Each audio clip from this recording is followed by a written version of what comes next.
المتأهل اعتقد هيكون في الثواني الاخيرة، ولكن هل يكون لميسي رأي؟ الرأي هنا لصاحب الرأي وصاحب القرار وصاحب السطوة.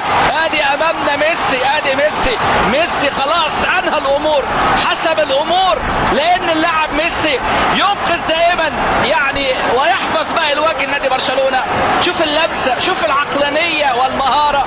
يعني اذا تحدثنا لن نعطيك ونوفيك حقك، لانك يا بتعطي البرشلونة الحق حاليا في هذه اللحظات مع هذا الحارس المتألق بينتو. لا يقل ابدا ايجاد بينتو عن اللاعب ميسي.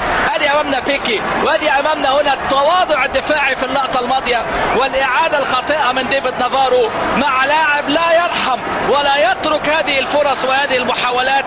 شوف الجارية، شوف المهارة واللمسة، والحارس لوكس طبعا اذا كان ارجنتينيا ويعرف هذا اللاعب، لكن من منا يعرف ماذا يفكر في ميسي؟ لا احد يستطيع.